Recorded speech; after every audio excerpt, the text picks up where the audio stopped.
The SEAL training base at Coronado was buzzing that morning. A rare, crisp calm before the storm of drills and shouts.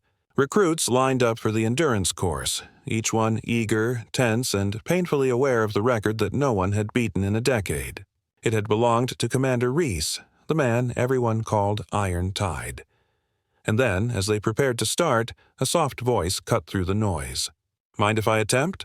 Every head turned. Standing at the edge of the training ground was a woman.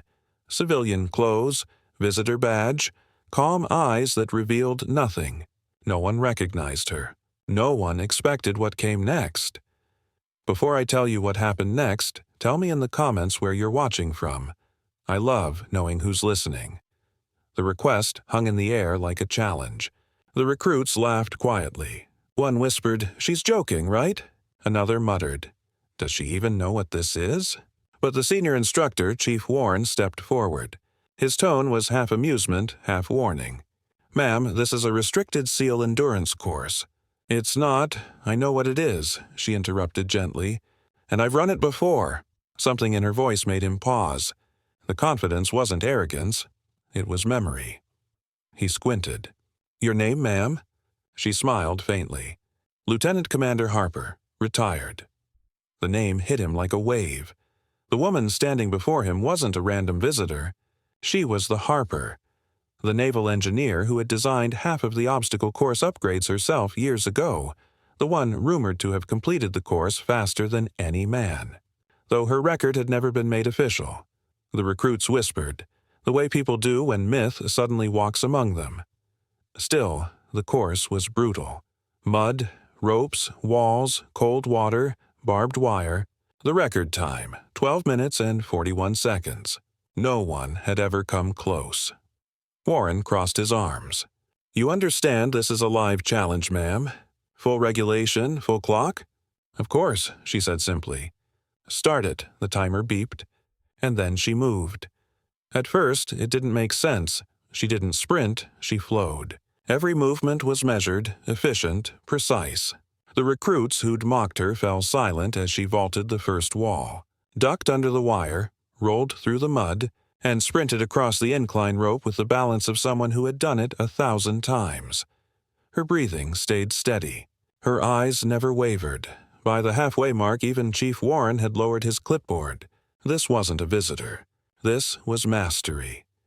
She hit the water pit, freezing, waist deep, and didn't hesitate. Her muscles moved like memory, her will like steel. The cold bit at her, but she welcomed it. Pain is temporary. Purpose isn't. And then she reached the wall. The final barrier.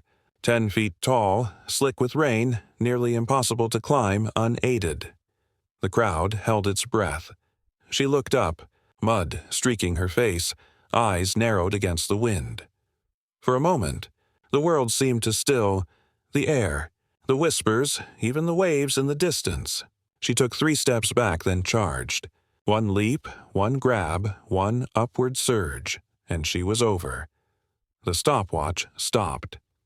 9 minutes. 58 seconds. The base erupted. No one spoke for a heartbeat. Then the silence broke like thunder. Applause, disbelief, cheers that rolled across the training field.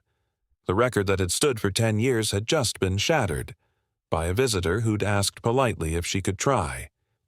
Chief Warren walked up, shaking his head, eyes wide with awe. 9:58, he said quietly. "That's impossible," Harper smiled faintly.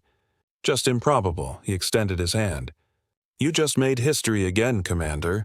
She looked at his hand, then around at the recruits, young men and women whose disbelief had turned to admiration. She didn't shake his hand right away. Instead, she said softly, "Records aren't meant to last forever. They're meant to remind us what's possible when you stop believing in limits."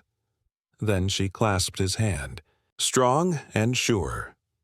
Later that day, the sun dipped low over the Pacific, throwing long golden shadows across the course. Harper stood at the edge of the field, watching the next group of recruits run. She could see it in their faces, that spark of belief that hadn't been there before.